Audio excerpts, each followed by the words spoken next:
नमस्कार, मैं दीपक शर्मा और मेरे YouTube मंच पर आपका स्वागत है। दोस्तों, पॉलिटिक्स सिर्फ वोट की अरिथमेटिक नहीं है, पॉलिटिक्स नेताओं की केमिस्ट्री भी है। और कल आपने पटना में नेताओं की केमिस्ट्री तो देख ही ली। ममता बनर्जी कहिए, केजरीवाल कहिए, उद्धव ठाकरे कहिए, शरद पवार कहिए, राहुल गांधी कहिए, खड़गे कहिए, लालू कहिए, तेजस्वी कहिए, नीतीश कहिए, वामपंथी पार्टी के नेता कहिए, 32 बड़े नेता थे और एकदम परफेक्ट केमिस्ट्री थी। तो केमिस्ट्री आपने देख ली। आज बात करते हैं अरिथमेटिक की, पॉलिटिक्स की, अरिथमेटिक की, गणित की। और ये जो गणित है विपक्ष के एकजुट होने की, क्या ये गणित, क्या ये अरिथमेटिक मोदी को हराने जा रही है? क्या ये जो 32 नेता इकट्ठे हुए हैं, 15 पार्टियां इकट्ठी हुई हैं और भी कई पार्टियां आने वाली इस छतरी के नीचे, क्या 2024 में ये जो गणित बन रही है, ये जो नई अरिथमेटिक बन रही है, क्या ये मोदी को चुनौती देगी? क्या ये मोदी से सीटें छीनेगी और मोदी के हाथ से गद्दी जाएगी? अब इससे पहले कि आज मैं सबसे बड़ा सवाल, देश के सामने जो सबसे बड़ा सवाल है वोट की अरिथमेटिक, उसको मैं क्रैक करूं, उस पहेली को मैं सुलझाऊं आपके सामने, आज एक बहुत ही खास मेहमान है। एक ऐसे मेहमान जो पिछले कई बरसों से राहुल गांधी के साथ इंटरेक्शन कर रहे हैं और 40 बरसों से ज़्यादा हिंदुस्तान के हर इलेक्शन को कवर कर रहे हैं। Javed Ansari, India today group के एक बहुत ही नामवर हस्ती जो कई बड़े अखबारों में पॉलिटिकल एडिटर रहे, आज वो साथ में होंगे। आपको क्या लगता है, गट फीलिंग क्या है जावेद साहब इस बार? लड़ाई कठिन है लेकिन हराना नामुमकिन नहीं है। वो है ना, याचना नहीं अवरण होगा, संघर्ष महाभीषण होगा। तो ये 2014 और 2019 वाला इलेक्शन नहीं होगा, इतना तो मैं बेधड़क होकर कहता। देश का ऐसा कोई बड़ा नेता नहीं, और जो पटना में जितने नेता इकट्ठे हुए थे, मुझे लगता है कि शायद ही कोई नेता हो जो जावेद अंसारी को ना जानता हो। तो जावेद अंसारी के साथ भी हम इस अरिथमेटिक को क्रैक करेंगे, लेकिन मैं चाहता हूं कि पहले आप देश के नक्शे को देखिए, जहां 2019 में बीजेपी खड़ी थी। और ये नक्शा आपको पूरा भगवा दिखेगा, पूरा ऑरेंज दिखेगा, सैफरन दिखेगा। ये ताकत थी 2019 में मोदी की, और ये ताकत ही अब फीकी पड़ रही है क्योंकि ये जो रंग है उड़ने लगा है। अगर मौजूदा नक्शा आप देखेंगे तो आप चौंक पड़ेंगे। अब इस नक्शे से ही आपको एहसास हो गया होगा कि बीजेपी का जो राजनीतिक मानचित्र है सिमटता चला जा रहा है, बीजेपी सिमटती चली जा रही है। और ये साक्ष्य जो है वो आपको ये मानचित्र दिखा रहा है, जाहिर कर रहा है। लेकिन मैंने जो आपको इस गणित को समझाने के लिए, ये जो बिग अरिथमेटिक है 2024 की, समझाने के लिए मैं सिर्फ बीजेपी के राज्य ले रहा हूँ जहाँ बीजेपी ने 2019 में स्वीप किया था। इसलिए मैं नॉर्थ ईस्ट का जिक्र नहीं करूँगा, मैं साउथ में तमिलनाडु, केरल, आंध्र प्रदेश, इसका जिक्र नहीं करूँगा। मैं ईस्टर्न जो कोस्टल एरिया है, जैसे उड़ीसा है या उसके नीचे आंध्र प्रदेश है, मैं उसका जिक्र नहीं करूँगा। मैं उन स्टेट्स का जिक्र करने जा रहा हूँ जहाँ बीजेपी ने खेल किया था। मिसाल के तौर पर जो स्टेट्स में आज आपको दिखाने जा रहा हूँ, जिसका मैं ब्रेकअप और जिसकी गणित को मैं समझाऊंगा, 327 सीटें इन स्टेट्स में, 327 सीट्स, 327। गेस करिए मोदी ने पिछली बार 327 में से कितनी जीती थी? 296 स्वीप। और यही जो स्वीप की 327 में 296, वही सीटें खतरे में पड़ रही हैं और उसी पर मैं आ रहा हूँ। अब कितनी सीटों की चोट लग रही है और ये चोट कितनी गहरी है मोदी जी पे, शाह साहब पे, उस पर मैं आऊँगा। लेकिन मैंने जो बीजेपी के जो स्टेट्स हैं जहाँ पर बीजेपी ने स्वीप किया, उनको 4 ग्रुप्स में बांटा है। उत्तर भारत से लेकर दक्षिण तक मैंने इन स्टेट्स को डिवाइड किया है 4 ग्रुप में। पहला ग्रुप जो है उसमें हिमाचल प्रदेश है, उत्तराखंड है, हरियाणा है, दिल्ली है, और इसमें टोटल 26 सीटें, 26 सीट्स। और ये 26 की 26 सीटें मोदी जी ने पिछली बार स्वीप करी थी, जीती थी। उसके बाद जो दूसरा ग्रुप है उसमें राजस्थान है, मध्य प्रदेश और छत्तीसगढ़ है। राजस्थान में 25 सीट थी जिसमें से 25 जीत गई थी एनडीए, एमपी में 29 सीट, 28 जीती, छत्तीसगढ़ में 11 में 9। उसके बाद जो तीसरा ग्रुप है, ये बड़ा ग्रुप है, इसमें 134 सीटें, 134 सीटें, और इसमें उत्तर प्रदेश है, इसमें बिहार है, इसमें झारखंड है। कुल मिलाकर इसमें 134 सीटें हैं। पिछली बार मोदी जी ने 115 सीटें जीती थी। अखिलेश और मायावती का पैक्ट था, इसलिए थोड़ा सा 2014 की तुलना में मोदी जी को नुकसान हुआ उत्तर प्रदेश में मायावती अखिलेश के आने से। बहुत ज़्यादा नहीं, लेकिन नुकसान हुआ। ग्रुप नंबर 4, ग्रुप 4, इसमें गुजरात है, महाराष्ट्र है, कर्नाटक। आप सोच सकते हैं जो वेस्टर्न एरिया जो है भारत का पश्चिमी इलाका, गुजरात में 26 में 26 सीट जीत गए, महाराष्ट्र में 48 में 41 जीत गए, कर्नाटक में 28 में 26 जीत गए। अब बात करते हैं कि नुकसान कहाँ हो रहा है, किस हद तक हो रहा है, उसकी इंतहा क्या, और कितना आप कह सकते हैं कि ये जो नुकसान है मोदी जी को ये शपथ से कितनी दूर कर देगा 2024 में। आई थिंक जो पहला जो स्टेट है जो पूरी तरह से फंस गया है दलदल में, जहाँ मोदी जी का रथ फंसा हुआ है, वो स्टेट है महाराष्ट्र, 48 सीट्स। उत्तर प्रदेश के बाद दूसरा बड़ा स्टेट जहाँ लोकसभा की सबसे ज़्यादा सीटें आती, 48, पिछली बार 41 सीटें जीती थी 48 में से। और जिस तरह से महाराष्ट्र में बीजेपी लगातार हर इलेक्शन हार रही है, हर बाई इलेक्शन हार रही है, एमएलसी का इलेक्शन हार रही है, मंडी बाजार का इलेक्शन हार रही है। ऐसा लगता है कि जैसे एकनाथ शिंदे और फडणवीस को सरकार गिरा के उद्धव ठाकरे की, जब इनको शासन की सत्ता जब सौंपी गई, लगाम सौंपी गई, एक बड़ी गलती मोदी और शाह कर गए थे। महाराष्ट्र सबसे खराब हालत है, और कहने वाले कह रहे हैं, जो सर्वे आ रहे हैं, कि अगर 10 से 15 सीट मिल जाए मोदी जी को तो चमत्कार होगा। नेक्स्ट स्टेट कर्नाटक है, जहाँ भी हाल में इलेक्शन हुए, और बीजेपी का ये वर्स्ट परफॉर्मेंस है पिछले 15-20 सालों में। बीजेपी कांग्रेस के टक्कर में एकदम आधी से भी कम हो गई है कर्नाटक में। और कर्नाटक का जो लगातार फीडबैक है, जो बिखराव है बीजेपी में, मोदी जी का चेहरा शायद लोकसभा में भी ना चले, इस तरह की खबरें हैं। उसके बाद बिहार में 39 सीट्स 40 में से ले गए थे, 40 में से 39 सीट, एक क्लीन स्वीप था। और ये स्वीप था नीतीश कुमार के बदौलत। जिस तरह से महाराष्ट्र में उद्धव ठाकरे अलग हो गए हैं मोदी से, बिहार में नीतीश कुमार अलग हो गए, और ये बहुत बड़ा झटका है। 40 सीटों में कितनी मोदी जीतेंगे, आपको जान के ताज्जुब हो जाएगा जब आप जावेद अंसारी को सुनेंगे। झारखंड 14 सीटें, और झारखंड का एक आप कह सकते हैं इम्पैक्ट जो है बिहार का, वो वहीं होगा। हेमंत सोरेन जो वहाँ के मुख्यमंत्री हैं, वो कल मीटिंग में थे पटना में, और सारे लोग मिलकर बीजेपी को झारखंड में हराने का एक बड़ा प्लान बना रहे हैं। अब अगला जो ग्राफिक आप देखेंगे वो छत्तीसगढ़, राजस्थान, मध्य प्रदेश का, जिसमें नवंबर में, दिसंबर में चुनाव होंगे। और ये चुनाव सबसे क्रूशल हैं मोदी के लिए, क्योंकि इन तीनों स्टेट्स में, छत्तीसगढ़ में 11, राजस्थान में 25 सीट, मध्य प्रदेश में 29, कुल मिलाकर 65 सीट होती है। 62 लोकसभा सीट्स ले गए थे।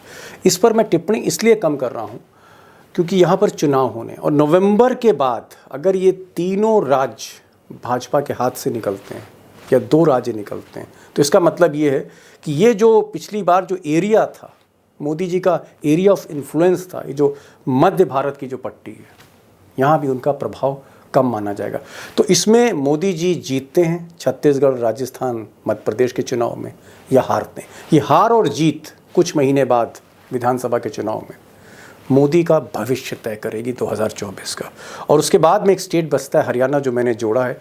हरियाणा में स्थिति इसलिए ख़राब है क्योंकि खट्टर सरकार लगातार लड़खड़ा रही है। वहाँ पर बीजेपी की हालत बहुत ख़राब है, और हुड्डा, दीपेंद्र हुड्डा और उनके जो पिताजी हैं भूपेंद्र हुड्डा, वो जिस तरह से इस वक्त उन्होंने मोर्चा खोल रखा है कि बीजेपी के पार्टनर दुष्यंत चौटाला वो भी दूरी बना रहे हैं, वो भी मौसम का मिजाज समझ रहे हैं, उनको भी जैसे पल्स मिल रही हो कि हरियाणा में अब बहुत कुछ हाथ से निकल रहा है। और इसकी भविष्यवाणी सतपाल मलिक ने करी थी, जो बार बार लगातार हरियाणा के दौरे कर रहे हैं। उनका कहना था, मुझसे उन्होंने कहा था सतपाल मलिक ने, कि अगर 1 सीट भी हरियाणा में मोदी जीत जाए तो वो एक बहुत बड़ा आप कह सकते हैं चमत्कार हो सकता है। तो कुल मिलाकर ये जो मैंने स्टेट्स आपको गिनाए, 205 सीटें यहाँ पर हैं। अब सोचिए आप कि 327 में जो 296 सीटें जीती थी मोदी जी ने, उसमें से 205 में कांटे की टक्कर है। और इसकी एक भविष्यवाणी या इसका जो लिटमस टेस्ट है वो नवंबर में होने जा रहा है मध्य प्रदेश, राजस्थान और छत्तीसगढ़ में। अब मैंने जो आपको 4 ग्रुप्स की बात करी, जो 4 ग्रुप्स में जो मैंने स्टेट बांटे, जो मोदी जी ने पिछली बार जीते थे, जहाँ से जीत का सेहरा उन्होंने पहना था, उसमें 327 में 296 सीटें जीती, और उस 296 में 205 सीटें फंस रही हैं। और जो रिपोर्ट्स आ रही हैं वो ये आ रही हैं, और ख़ासकर बीजेपी के जो लोग हैं वो भी मानते हैं कि 100 से ज़्यादा सीटों का नुकसान इसी बेल्ट में, यानी कर्नाटक, महाराष्ट्र, राजस्थान, मध्य प्रदेश, हरियाणा, और मैंने इसमें उत्तर प्रदेश को नहीं गिना है। सबसे बड़ी चीज़, उत्तर प्रदेश पर मैं फिर कभी वीडियो बनाऊंगा, क्योंकि उत्तर प्रदेश में अभी भी मायावती, अखिलेश यादव, जयंत चौधरी, कांग्रेस, नीतीश कुमार, अभी उसमें फैसला होना है। मुझे लगता है कि 12 जुलाई को जो बैठक शिमला में हो रही, जिसमें दोबारा ये सारे नेता मिलेंगे, उद्धव ठाकरे, शरद पवार, राहुल गांधी, ममता बनर्जी, अखिलेश यादव, ये सब जो लोग मिलने जा रहे हैं, नीतीश, तेजस्वी, केजरीवाल भी आ सकते हैं, उनको शायद मना लिया जाए। ये जो एक ब्लूप्रिंट तैयार हो रहा है, वो यही ब्लूप्रिंट तैयार हो रहा है कि ये जो मैंने स्टेट्स आपको गिनाए, वहाँ 1 to 1 जब होगा, एक तरफ बीजेपी, दूसरी तरफ अपोजिशन, तो फिर अरिथमेटिक क्या होगी। मुझे लगता है, मैं ज़्यादा समय नहीं लूँगा, बहुत बड़ा सवाल है, गंभीर सवाल है, और ये ऐसा सवाल है जो 2024 की पिक्चर को क्लियर करने जा रहा है कि मोदी जी गद्दी पर हैं या गद्दी पर नहीं हैं 2024 में। सीधे जावेद अंसारी साहब के पास चलते हैं, इनको सुनिएगा, क्योंकि ये एक ऐसा शख्स हैं जो 40 बरसों से हर चुनाव को कवर कर रहे हैं और देश के बड़े अखबारों में, बड़े चैनल में पॉलिटिकल एडिटर रहे। जावेद साहब, ये जो कल बैठक हुई पटना में, और आपने देखा कि सारे अपोजिशन पार्टीज के कमोबेश सारे नेता वहां पर थे, और एक चीज जो तय थी कल, चाहे वो लालू प्रसाद बोल रहे हों या नीतीश कुमार बोल रहे हों, राहुल गांधी बोल रहे हों, उद्धव ठाकरे हों, शरद पवार हों, अखिलेश हों या ममता बनर्जी हो, जितनी भी पार्टियां हैं जिनका 350 से ज्यादा सीटों पर असर है, एक चीज तो तय है कि इस बार वो मोदी के मुखालिफ डटकर लड़ना चाह रहे हैं। अगर डटकर लड़े तो आपको लगता है कि मोदी जी के लिए कम से कम 100-150 सीटों का नुकसान हो जाएगा, या एटलीस्ट 100 सीट्स का नुकसान होगा? जी, और वो घातक सिद्ध हो सकता है मोदी जी के तीसरी बार सरकार में आने के लिए, क्योंकि देखिए, अगर आप वोट परसेंटेज देखें तो बीजेपी को 36 पॉइंट कुछ मिले थे, और ये जो बाकी अब ऑपोजिशन पार्टीज हैं, जो अभी 14-15 जो पटना में मिली थी, उनका अगर परसेंटेज ऑफ वोट आप जोड़ लें तो वो 46% था। तो सीधे सीधे 10% का फर्क था, और ये बहुत महत्वपूर्ण फर्क होता है। इसको 10% का मतलब, इसको अगर आप सीट्स में एक्सट्रोपोलेट करें तो फिर तो बहुत। और अच्छा, अब आप सीट्स में आ जाइए।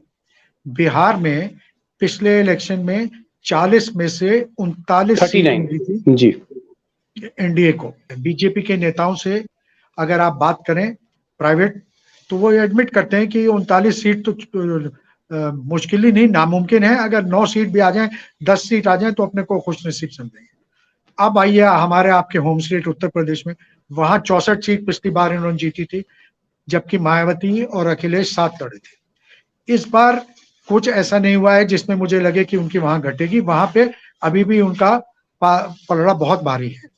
अब आज और इलेक्शन के बीच में कोई नया कोई चमत्कार हो जाए, तो कुछ हो जाए, मायावती जी को सद्बुद्धि आ जाए और भी पार्टियां इकट्ठा हो जाए, वहां अखिलेश के नेतृत्व में, अखिलेश समाजवादी पार्टी को आगे करके, और छोटी जैसे राजद है और जयंत चौधरी की पार्टी है, और भी पार्टियों को तोड़ के लाना। देखिए, नीतीश कुमार जी के इधर आने से एक फर्क ये भी पड़ा है कि नीतीश कुमार खुद कुर्मी है, और ये जो कुर्मी पार्टियां हैं, जिसमें जैसे अनुप्रिया पटेल की पार्टी है, बहन यहाँ है, माँ और एक बहन दूसरी तरफ है, ये तो कुर्मी वोटर्स, खासतौर पूर्वांचल के इलाके में जहाँ का मैं रहने वाला हूँ, वहां उसका प्रभाव पड़ रहा है, और वो ये सोचने पे मजबूर हो रहे हैं कि भाई दूसरी तरफ भी अपना वोट देने के बारे में वो सोच सकते हैं। तो ये सब कॉम्बिनेशन परम्यूटेशन है, सब कुछ डिपेंड करेगा कांग्रेस कैसे। पिछली बार 145 सीटों में आमना सामना था बीजेपी कांग्रेस का, 141 बीजेपी के पास। तो कांग्रेस का क्या कैसा रहता है प्रदर्शन, परफॉर्मेंस, राजस्थान, मध्य प्रदेश, छत्तीसगढ़ में स्टेट इलेक्शंस और लोकसभा इलेक्शन में फर्क रहता है। जहां मोदी जी की पर्सनैलिटी इन्वॉल्व होती है, वहां पिछले 2 इलेक्शन में देखा गया है कि वोटिंग पैटर्न डिफरेंट रहता है। क्या इस बार इसको पलट सकेंगे ये लोग? पूरा प्रयास हो रहा है राहुल गांधी की जो मैं असली मुद्दे पे आ रहा हूँ जावेद साहब। आप क्योंकि पिछले कई बरसों से अगर किसी पत्रकार ने राहुल गांधी का बार बार इंटरव्यू किया है, या किसी पत्रकार को से राहुल गांधी बात करते हैं, तो वो जावेद अंसारी हैं। अब मैं ये जानना चाह रहा था कि आप राहुल गांधी की शख्सियत को बखूबी जानते हैं, आपको लगता है कि अगर अरविंद केजरीवाल थोड़े बहुत प्रेशराइज करते हैं, जैसा वो कर रहे हैं, कल भी मीटिंग से वो चले गए थे, प्रेस कॉन्फ्रेंस में नहीं थे, ममता बनर्जी हैं, वो भी हर वक्त कुछ ना कुछ कांग्रेस के बारे में कहती रहती हैं, ऐसा लगता है चिढ़ती हैं, और यही प्रॉब्लम केसीआर को भी है। आपको लगता है राहुल गांधी ने जो कल स्टेटमेंट दिया कि हम हर बलिदान करने को तैयार हैं, हम फ्लेक्सिबल होने को तैयार, राहुल गांधी क्या पहले से एकदम बदल गए हैं और दिल बड़ा है? क्या केजरीवाल और ममता बनर्जी को साथ लेकर राहुल गांधी चल सकते हैं? देखिए, जहां तक राहुल गांधी का सवाल है, he has matured in adversity. बुरा वक्त जो है बहुत कुछ चीजें सिखा देता है, राहुल गांधी सीख गए। और कल उन्होंने एक बहुत महत्वपूर्ण स्टेटमेंट दिया जो जिसकी अहमियत को बहुत ज्यादा मेनलाइन मीडिया ने तवज्जो नहीं दी, और उसकी क्या वजह है हम और आप बहुत अच्छी तरीके से जानते हैं। राहुल गांधी ने कहा कि हम फ्लेक्सिबिलिटी दिखाएंगे, हम लचक दिखाएंगे, और जो भी करना होगा करेंगे। हमको पहला लक्ष्य ये है कि बीजेपी को हराएं और हम लोग सब साथ मिलकर लड़ें। जो आपने बात की केजरीवाल जी की और ममता बनर्जी की, ममता बनर्जी जी की जहां से बात है, कल अगर आप देख रहे हो तो ममता बनर्जी जब जा रही थी तो वो राहुल गांधी के कंधे पे टैप करके गए। जी, वो ममता बनर्जी बड़ी बात थी। हाँ, से गुंजाइश है, केजरीवाल से थोड़ा सा मुश्किल लगता है। एक तो डिप्लोमेसी या पॉलिटिक्स कनपट्टी पे पिस्तौल रख के नहीं की जाती। उनका ये कहना कि नहीं आप यहीं घोषणा कीजिए। अच्छा भाई, घोषणा पॉलिटिक्स में कोई फ्री लंच नहीं होता। पंजाब में उनकी हुकूमत कांग्रेस के खिलाफ वहां क्या कर रही है, बीच यहाँ पे क्या उनका रवैया है, रोज आप उनको अच्छा बुरा सुनाते हैं, खरी खरी सुनाते हैं, फिर ये उम्मीद करते हैं। ये मुद्दा ऑर्डिनेंस का नहीं है। अगर कांग्रेस ऑर्डिनेंस के खिलाफ भी वोट दे देती है तो भी ऑर्डिनेंस पार हो जाएगा। बीजेपी ने इतनी फील्डिंग वहां बिछा रखी है।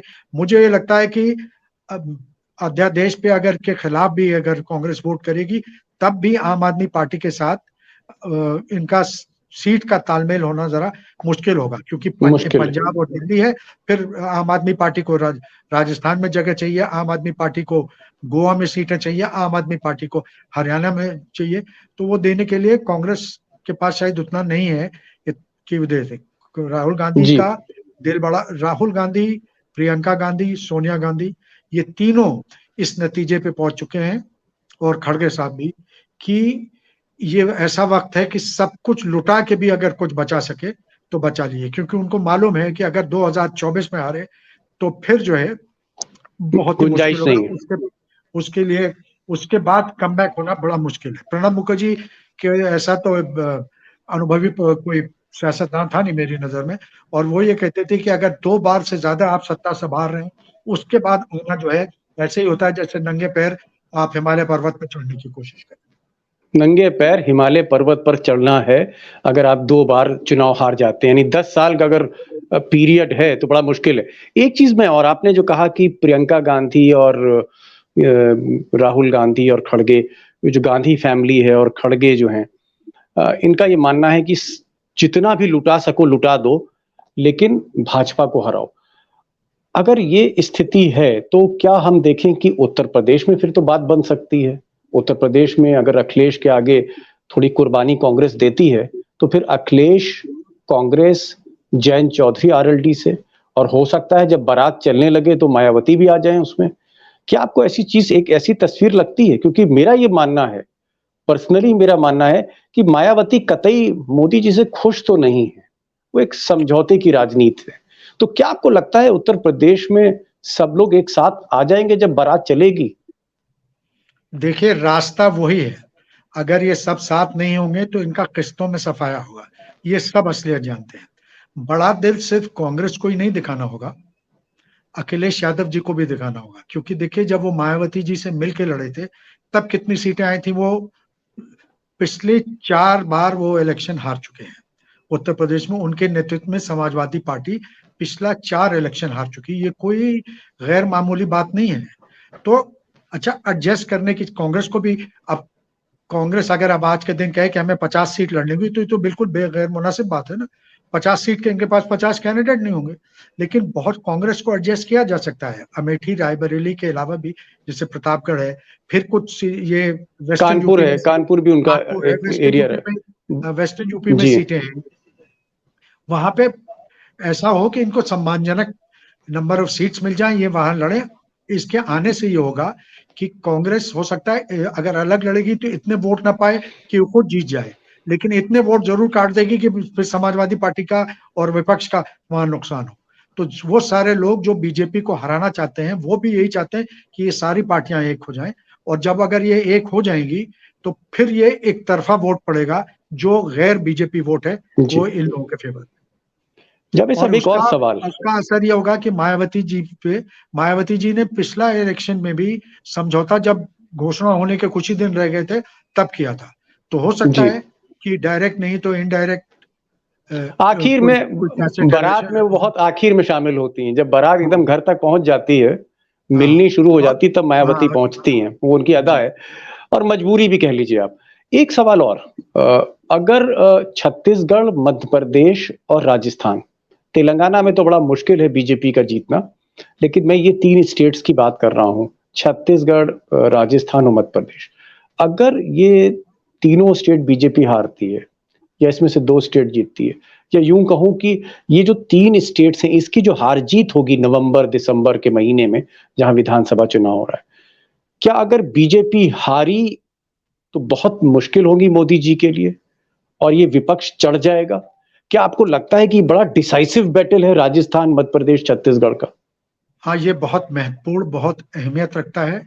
अगर 2-1 भी हो गया, मान लीजिए राजस्थान में जो हालात हैं, एक तो राजस्थान में हमेशा फेरबदल होता रहता है, दूसरा ये सचिन पायलट और अशोक गहलोत की गहमा गहमी की वजह से भी जी, बीजेपी कांग्रेस को जरा नुकसान हो रहा है। तो मान लीजिए अगर 2-1 भी हो गया तो भी एडवांटेज ऑपोजिशन रहेगा, एडवांटेज ऑपोजिशन का मनोबल बढ़ जाएगा। लेकिन देखिए पिछली बार भी जब इलेक्शन हुए थे तो ऐसे ही हुआ था, ये तीनों स्टेट जीत गई थी कांग्रेस, और फिर चंद महीने बाद जो लोकसभा में थे वहां सुपड़ा साफ हो गया। तो कांग्रेस को इस बार अपनी रणनीति, इस बार जो फोकस है, इस पे नहीं इत्मीनान कर लेना चाहिए कि चलो 3 स्टेट हो गया तो गारंटी है कि हम वहां जीत जाएंगे लोकसभा। इनको उस वो फोकस करके मेहनत करनी होगी। राहुल गांधी की जो भारत जोड़ो यात्रा थी वो इसीलिए काफी दिन मध्य प्रदेश में, राजस्थान में बिताया उन्होंने। और इस और अब कर्नाटका के बाद इनको एक टेम्पलेट मिल गया है, इनको ये पता है कि लोकल लीडरशिप को आगे करके पीछे से सीनियर लीडर्स जो हैं, जो जी, राष्ट्रीय नेता हैं, वो उनकी मदद करें, चेहरा लोकल लीडर्स का आगे रहे, और फिर अब वो लाभार्थी अपनी स्कीम्स और ये सब जो पॉपुलर स्कीम्स है वो कर रहे हैं। तो कोशिश इस बार कांग्रेस कहीं ज्यादा संयोजित तरीके से लड़ेगी। और अब जब सारे विपक्ष के लोग मिल जाएंगे, और अगर 2-1 की जीत के बाद फिर लोकसभा इलेक्शन होते हैं, तब आप सोच सकते हैं कि साइकोलॉजिकल, पॉलिटिक्स में अरिथमेटिक तो जरूरी होता ही है, केमिस्ट्री भी बहुत जरूरी होती है। तो उस वक्त केमिस्ट्री जो है वो काफी और इम्प्रूव हो चुकी होगी, और प्रेशर फिर बीजेपी पे होगा। एक और सवाल, उसके बाद एक लास्ट क्वेश्चन मैं पूछूंगा। सवाल मेरा यह है कि कांग्रेस के पास जिस तरह से सपोर्ट मिल रहा है, चाहे वो लाभार्थी लोगों का सपोर्ट हो, गरीब लोगों का हो, दलित का हो, मुस्लिम का हो, ये जो सपोर्ट है कांग्रेस के साथ जो जुट रहा है, जो कांग्रेस के साथ नहीं गया, जैसे केजरीवाल नहीं गए या अखिलेश नहीं गए, मान लीजिए एक ऐसी स्थिति है, तो इन लोगों को महंगा पड़ेगा ये सौदा, क्योंकि मुस्लिम शिफ्ट हो सकता है, नीचे से देखिए दलित शिफ्ट हो सकता है। देखिए दीपक जी, मैं आपको एक बात बताऊं, ये कर्नाटका और हिमाचल के इलेक्शन के बाद ये क्लियर हो गया है कि लड़ाई यू आइदर फॉर बीजेपी और अगेंस्ट, और बीजेपी के अगर आप खिलाफ हैं तो कौन प्रमुख दल है जो राष्ट्रीय लेवल पे बीजेपी से मुकाबला कर सकता है, ये क्लियर है। सब ये मानते हैं, एक तो कर्नाटका के बाद और ये राहुल गांधी की जो यात्रा थी, भारत जोड़ो यात्रा, इसके बाद, कि पॉपुलर वो फीलिंग जो है, जो लोग बीजेपी के खिलाफ हैं वो ये है कि भाई ये कांग्रेस लड़ रही है, राहुल गांधी लड़ रहा है, इनको सपोर्ट करो। तो इसमें जो फिर जो अलग अलग पार्टी, वही हाल होगा जो जेडीएस का हाल हुआ है कर्नाटका में। जेडीएस की तो बहुत पकड़ होती थी भाई, उनका एक अपना जी, वोट बैंक था, प्लस वो अकलियतों के वोट में सेल लगाते थे। इस बार ऐसा कुछ नहीं हुआ। जो लोग, और ये मानना, ये बड़ा सिंपलिस्टिक होता है कि मुसलमानों ने खिलाफ वोट दे दिया बीजेपी को, इसलिए मुसलमानों का मतलब पोलराइजेशन। आपका ये कहना है कि ये कांग्रेस वो 2019 वाली कांग्रेस नहीं है अब? नहीं, मैं दूसरी बात ये कह रहा था, जरूरी बात, कि मुसलमान तो वैसे भी बीजेपी को कभी वोट नहीं देते थे ना, बाय एंड लार्ज वो खिलाफ वोट देते थे। तो कौन इस बार तो जो मुसलमानों के अलावा जो फेंस सिटर्स थे, जो औरतें थी, और जो 20,000 से कम जिनकी आमदनी है वो गरीब लोग उन्होंने हैं जो, तो गरीबों ने वोट दिया कांग्रेस की तरफ बढ़े, तो वो उससे बीजेपी को, और कांग्रेस ये जो औरतों के लिए और ये सब ये जो लाभार्थी स्कीम्स ला रही सोनिया, ये प्रियंका जो जगह जगह जाके अनाउंस कर रही है, इसके जी पीछे एक स्ट्रेटजी है। इन्होंने बाकायदा इसको स्टडी किया है कि पिछली बार भी एक न्याय स्कीम आई थी, बहुत देर आई थी। अब ये शुरू जी से ही स्टेट वाइज ये अपना स्ट्रेटजी बना के कर रहे हैं, तो इन्हें ये लगता है कि आखिरी मोमेंट पे कुछ भी मोदी जी करें, जी। हम क्योंकि 6 महीना साल भर पहले से कर रहे हैं, इसका फायदा मिलेगा। अगर राहुल गांधी फिर से एक भारत जोड़ो यात्रा शुरू करते हैं जो पूरब से पश्चिम से पूरब की तरफ जाएगी, गुजरात से जो अरुणाचल प्रदेश की तरफ जाएगी, नॉर्थ ईस्ट की तरफ जाएगी, अगर ये यात्रा होती है जो गुजरात, राजस्थान, मध्य प्रदेश, उत्तर प्रदेश, बिहार, फिर बंगाल, फिर असम होते हुए मेघालय, मिजोरम, जहां भी आप कह लीजिए, अगर ये यात्रा हुई 2-3 महीने, तो फिर क्या और मुसीबत बढ़ेगी मोदी और शाह के लिए, माहौल बन जाएगा। बिल्कुल। और आप ये सोचिए कि राहुल गांधी जब बिहार से गुजरेंगे तो तेजस्वी यादव और नीतीश कुमार और जो पार्टी समर्थक पार्टी हैं, माले और सीपीआई और जी सीपीएम और जितने सहयोगी दल, सब उनके यूपी में साथ हो सकता है चलेंगे। अखिलेश ज्वाइन कर लें उनको। अब यूपी में फिर अखिलेश ज्वाइन करेंगे, ओम प्रकाश राजभर ज्वाइन करेंगे, और भी लोग ज्वाइन करेंगे, आरएलडी ज्वाइन करेगी, ऐसे ही। और जैसे जैसे झारखंड में और स्टेट्स में हो जाएंगे और मध्य सहयोगी दल प्रदेश, ज्वाइन राजस्थान, करेंगे। और वहां पर राजस्थान, राजस्थान मध्य प्रदेश में महीने भर बाद चुनाव भी होंगे। जी। और अगर ममता जी जाएंगी तो इसका उसका फिर दूसरा माहौल ही होगा। और ये इन्होंने पहले ये अनाउंस किया था कि अब हम कर्नाटका के बाद, केसी वेणुगोपाल ने का बयान था कि अब हम लोग दूसरी भारत जोड़ो यात्रा की तैयारी कर रहे हैं, होगी। मुझे लगता है वो बरसात के बाद, ये सारी शिमला के बाद ये जी सब जब बैठ के होंगे और ये राय जी। मशवरा होगा, तो फिर ये रणनीति तय होगी। लास्ट क्वेश्चन, आपकी गट फीलिंग, 40 साल 45 साल जिस आदमी ने चुनाव कवर करते करते गुजार दिए, बाल सफेद हो गए आपके, आपको क्या लगता है गट फीलिंग क्या है जावेद साहब इस बार 2024 में? देखिए, लड़ाई कठिन है लेकिन हराना नामुमकिन नहीं है।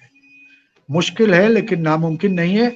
आपकी बार वो है ना, याचना नहीं अब रण होगा, संघर्ष जी, महाभीषण होगा। तो ये 2014 और 2019 वाला इलेक्शन नहीं होगा, इतना तो मैं बेधड़क होके कहता हूं। संघर्ष महाभीषण होगा, मतलब बड़ी जबरदस्त लड़ाई होगी आर पार की। जावेद साहब आप आए, आपने समय निकाला और जो आपने रोशनी डाली उन इलाकों पर, उन एरियाज पे जहां हमेशा कहीं ना कहीं ग्रे एरिया रहता है, हम लोग समझ नहीं पाते, दर्शक समझ नहीं पाते, वोटर नहीं समझ पाते, आपने रोशनी डाली। और एक चीज आपने कही कि मोदी के लिए सफर जो है वो आसान नहीं है, इस बार मुश्किल है। आप आए, बहुत बहुत शुक्रिया आपका।